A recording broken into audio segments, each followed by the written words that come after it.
ദൈവത്തിന് മഹത്വം. നമ്മുടെ പ്രതിദിന ആഹാരം ജനുവരി 1. ഒരു ചെറിയ തുടക്കം.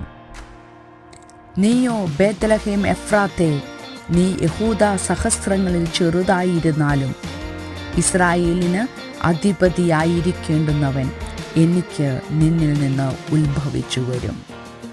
മീഖ പ്രവചനം 5-ാം അധ്യായം 2-ാം വാക്യം. ബ്രൂക്ക്ലിൻ പാലം 1883 നിർമ്മാണം പൂർത്തിയായപ്പോൾ ലോകത്തിലെ 8ാമത്തെ അത്ഭുതം ആയി കണക്കാക്കപ്പെട്ടു. പാലത്തിൻ്റെ ഒരു ടവറിൽ നിന്ന് മറ്റൊന്നിലേക്ക് കിട്ടിയ ഒരു നേർത്ത കമ്പി ഘടനയുടെ ഫലപ്രാപ്തിക്ക് അത്യന്താപേക്ഷിതമായിരുന്നു. ആദ്യത്തെ നേർത്ത കമ്പിയിൽ അധികം കമ്പികൾ ചേർത്ത് കൂറ്റൻ കേബിളുകളാക്കി. അത്തരം 3 കേബിളുകൾ ചേർത്ത് പണി പൂർത്തിയായപ്പോൾ ലോകം പൂശിയ 5000-ത്തിലധികം കമ്പികളുള്ള ഓരോ കേബിളും ഏറ്റവും നീളം കൂടിയ തൂക്കുപാലത്തെ ഓരോ ദിവസവും താങ്ങി നിർത്താൻ സഹായിച്ചു. ഏറ്റവും ചെറുതായി തുടങ്ങിയത് ബ്രൂക്ക്ലിൻ പാലത്തിൻ്റെ വലിയൊരു ഭാഗമായി മാറി. യേശുവിൻ്റെ ജീവിതം വളരെ ചെറിയ രീതിയിലാണ് ആരംഭിച്ചത്. ഒരു ചെറിയ പട്ടണത്തിൽ ഒരു കുഞ്ഞ് ജനിക്കുകയും പുൽത്തൊട്ടിയിൽ കിടത്തുകയും ചെയ്തു. പ്രവാചകനായ മീഖ അവൻ്റെ എളിയ ജനനത്തെക്കുറിച്ച് പ്രവചിച്ചു.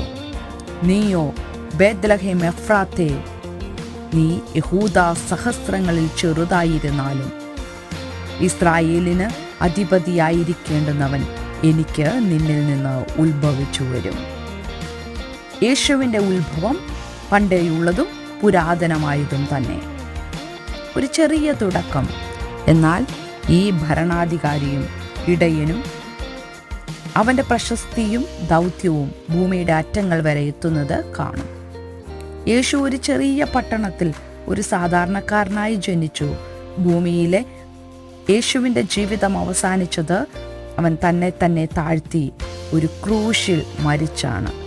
എന്നാൽ യേശുവിൻ്റെ അപാരമായ ത്യാഗത്താൽ യേശു നമുക്കും ദൈവത്തിനും ഇടയിലുള്ള വിടവ് നികത്തി വിശ്വസിക്കുന്ന എല്ലാവർക്കും രക്ഷ നൽകുന്നു.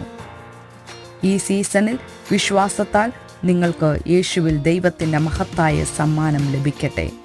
നിങ്ങൾ വിശ്വസിക്കുന്നുവെങ്കിൽ അവൻ നിങ്ങൾക്കായി ചെയ്തിരിക്കുന്ന എല്ലാത്തിനും താഴ്മയോടെ അവനെ വീണ്ടും സ്തുതിക്കാം.